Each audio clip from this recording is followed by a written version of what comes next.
Hello सांगମାନେ ଆପଣମାନେ କେମିତି ଅଛନ୍ତି? ଆଶା କରୁଛି ବହୁତ ଭଲରେ ଥିବେ। ତ ସାଙ୍ଗମାନେ ମୁଁ ବାରିପଦାରେ ଏବେ ମୁଁ ରହୁଛି। ଆଉ ମୁଁ ଆଟ୍ରାକ୍ସନ୍ ପ୍ଲେସ୍ ଖୋଜୁଥିଲି। ଆଉ ସେଇଠୁ ମୁଁ ଖୋଜିଲି ରାଜା ହାଉସ୍। ଏଇ ଘରଟା ବାଲିଆ ଡ୍ୟାମ୍ ପାଖରେ ଅଛି।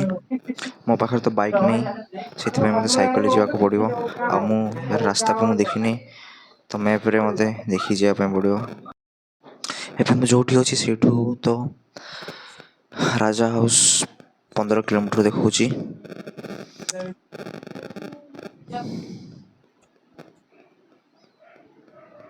ଆଉ ମୁଁ ତ ପୁଣି ସାଇକେଲରେ ଯିବି।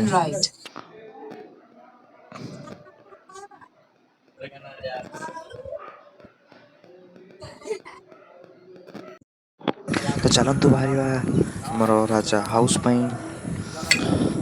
ଆଉ ମୁଁ ଏଇ ବାରିପଦାର ପିଲା ନୁହେଁ, ଆଉ ମୁଁ ରାସ୍ତା ବି ଦେଖିନି, ତ ମ୍ୟାପ୍ ଭରସାରେ ମୁଁ ଯାଉଛି।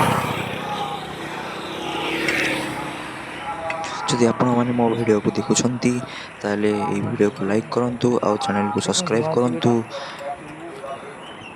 ଯଦି ଏହି ଭିଡ଼ିଓରେ କିଛି ଭୁଲ ହେଇଯାଇଥାଏ ତାହେଲେ କ୍ଷମା କରିଦେବେ।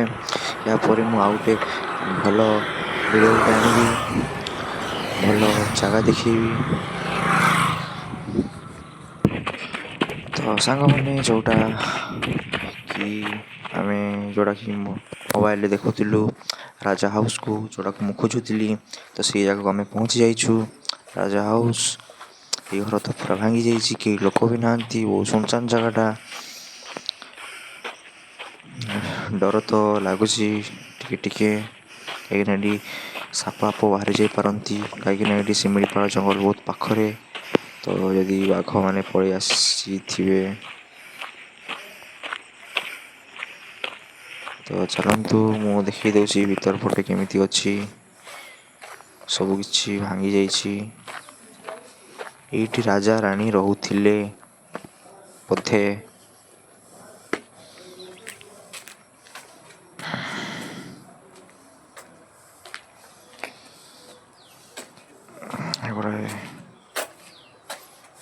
ବାପରେ,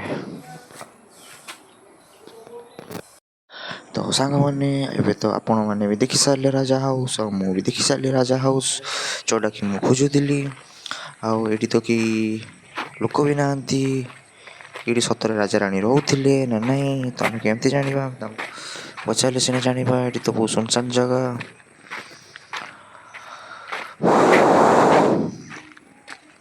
ଏପଟ ସାଇଡ଼୍ରେ ଗୋଟେ ଘର ଥିଲା, ଏପଟ ସାଇଡ଼୍ରେ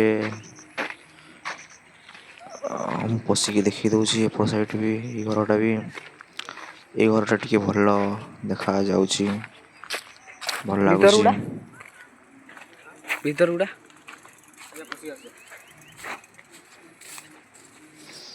ସାପ ଥାଇପାରନ୍ତି ଏ ଭିତରେ, କାହିଁକିନା ବହୁତ ଭାଙ୍ଗି ଯାଇଛି ଘରଟା।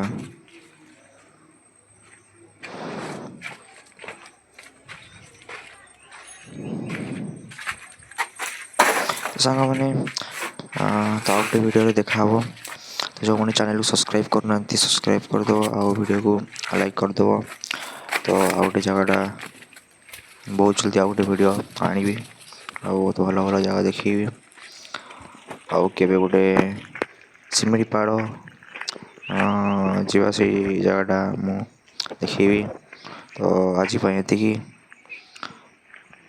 ଆଉ ଗୋଟେ ଭିଡ଼ିଓରେ ଦେଖାହେବ।